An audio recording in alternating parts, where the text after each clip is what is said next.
I'm here at Legacy Martial Arts at Alberto Crane School. Alberto is one of the godfathers, so to speak, of the jiu-jitsu scene in America, a good friend of mine, mentor, and it's always a pleasure to be here, share some of my knowledge with the guys and girls. Let's tune in.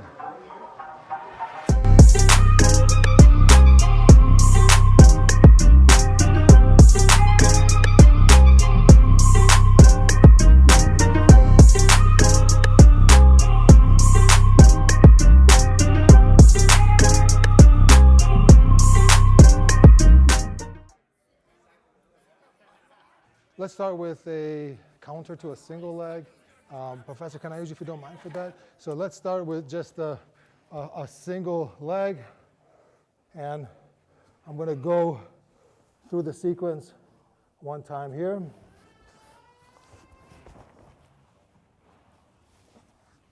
Usually when you perform this technique, I would say at least 9 out of 10 times you're going to experience someone turning in towards you in an effort to start wrestling for that top position, but it starts to create an opportunity for us to latch onto their arm. You know, sometimes we get excited to attack the Kimura. We try to get breaking pressure. But if we do a little prematurely, you'll see people have like a range of motion. You know, not everyone's going to have stress on the joint. So we want to put some focus on this idea here. Like we have the Kimura locked up, but we're going to like pull the elbow towards us. We're like pulling our back to the ground, which starts to line up the elbow and the shoulder. So once this is lined up, then there's not much range of motion anymore in the shoulder. So let's keep that in mind. We'll take a look at that in just a moment. So we'll start with one training partner latched onto your leg. We call that single leg. And I'm going to confirm the grip here. I'm just confirming the grip that's already committed to my leg. I'm going to get a grip in the armpit here by the lat. And this is I think one of the most important details. It's the breaking of the posture. Like my body pushing Professor's head down is going to make him more inclined to have to fall, like a sumogeaishi. You know, if I'm doing this technique at any moment, if I allow my opponent to posture up, I'm going to go down, but he's going to end up on top. So just keep that in mind. This is going to be a very important component. So single leg, right away we want to drop in base, break the posture, right? So as we're latching onto the wrist, latching onto the lat, the whole body is committed to the back of the head. I'm just going to step my foot in between Professor's feet and just sit down. That's it. Just sit.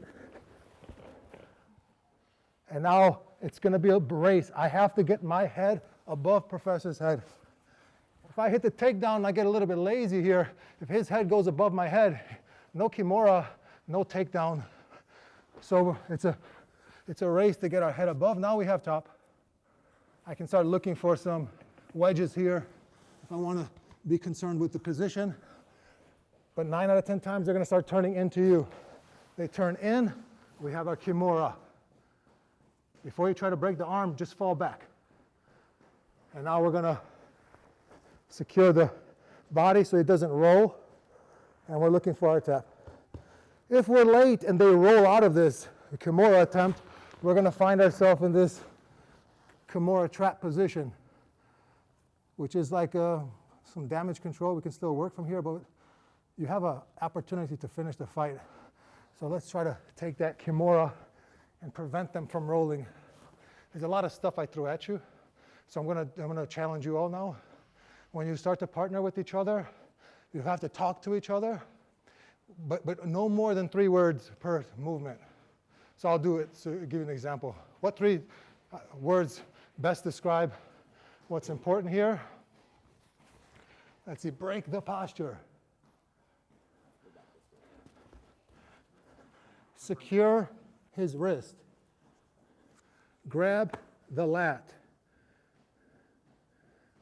Hop close. Hop close, sit. Head above his. He turns in. I grab Kimura. I fall back. I secure hips. Break his arm. Let's give it a shot. Ready?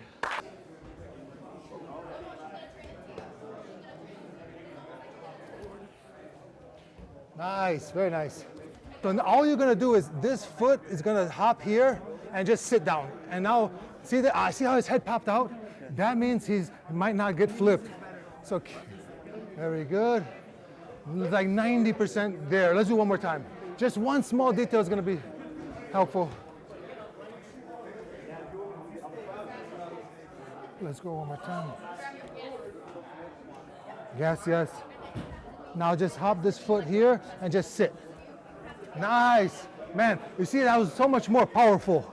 Now he's gonna turn into you and he's giving you this arm. Very nice.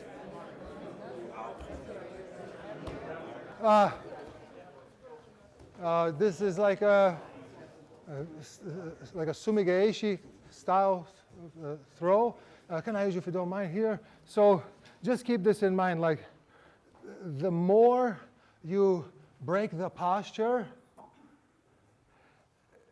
the easier they're gonna flop over for you.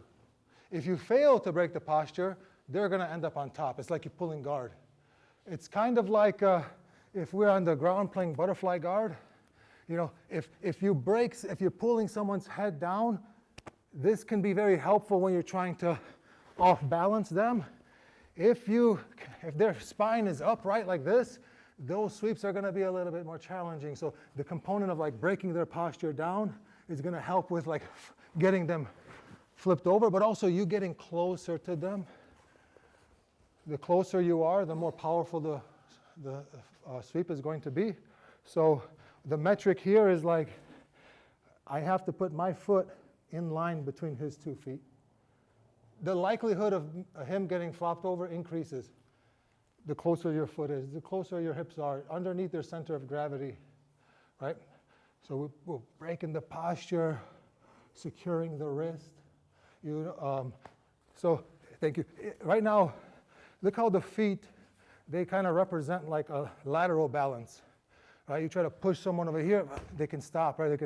They can stop laterally, and they can also stop like sweeps with their hands, right?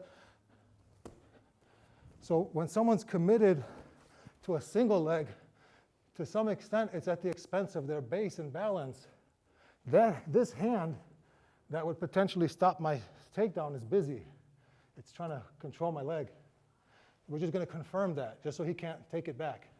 So that's the hand, look, near side hand. Right? We flop and just sit.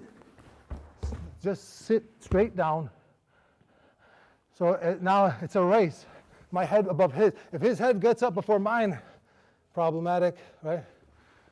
So it's a race, get the head up, and when he's starting to come up, here's our opportunity.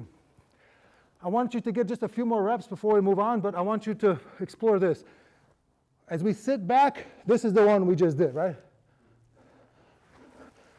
The one that I actually do live is usually more this.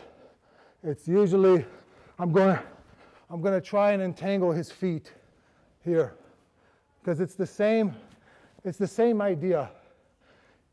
We're trying to control the body while you're isolating the arm. So I sit back, and my legs are going to make it very difficult for him to roll out.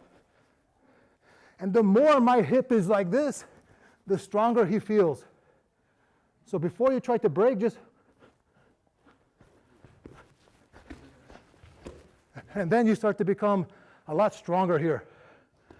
So again, elbow in line with the shoulder, hip out, hip out, hip out, hip out, hip out. But you got to make sure he doesn't roll. So we're using this, or locking up the leg. Give me just like 5 more reps each, and we'll move on. Let's go. So am I grabbing the bottom? Yeah, just like this, but try like this. I feel this is like a more, I just feel this one feels. Upside down? Yeah. Because for some reason I thought you could. Right. We can do this one we go straight to the Kimura. Oh, okay. So another option, but. Yes. Go down, break posture, get this. And just sit straight down, boom. Very nice. Nice. Oh, thank you. It's different. Thank you. I never see it. Maybe I grab it here. I grab Yeah, it here. I like that never one. see it. Just grab it. Yeah. Nice. I like so this nice. one, yeah.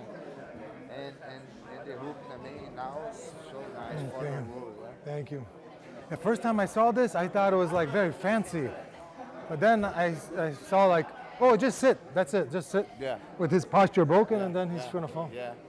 So nice. It's very important também your head. Yeah. Nice.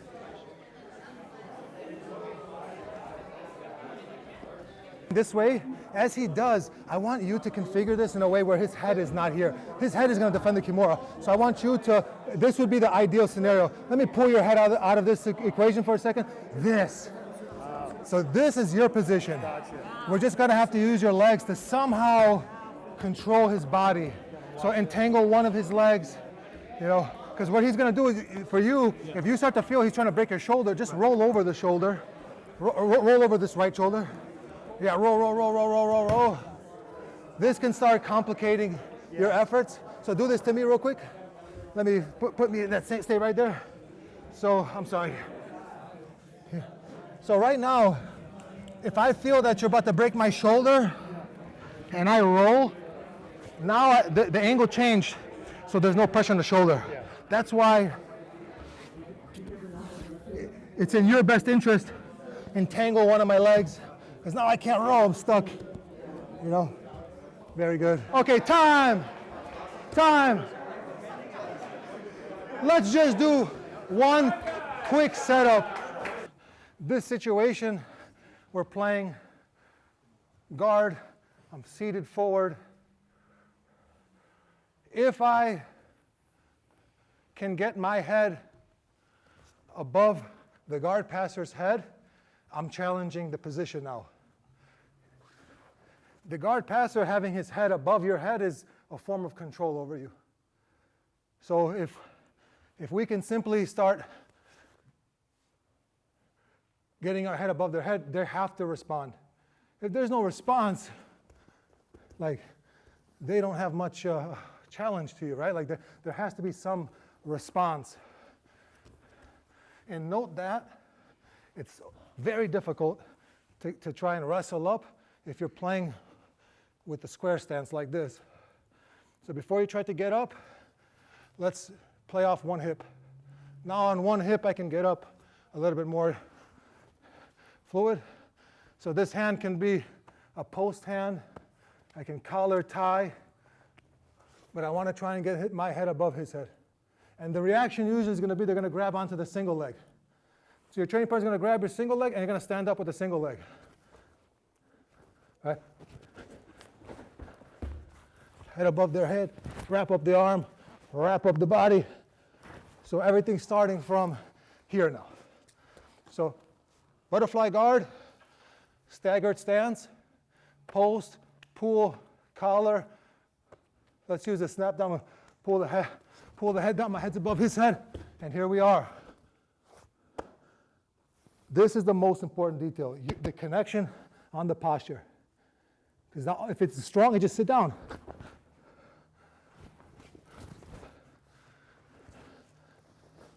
So let's get a couple reps, starting from butterfly guard, wrestle up to the feet, and look at the same reps. Ready? We always got like 2-3 minutes.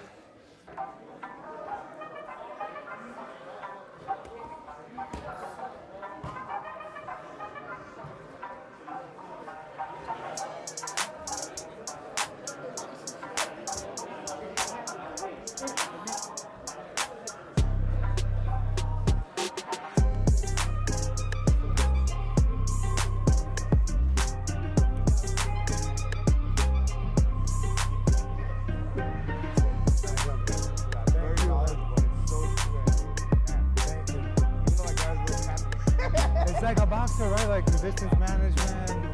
Same thing for us, right? Thank you so much. Thank you, my brother. I appreciate that. God bless you, man.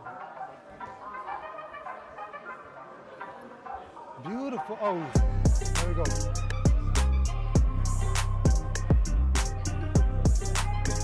I think that head positioning is such a great metric, right? Like, his head goes above your head, he's got the advantage. Your head is above his, you got the advantage.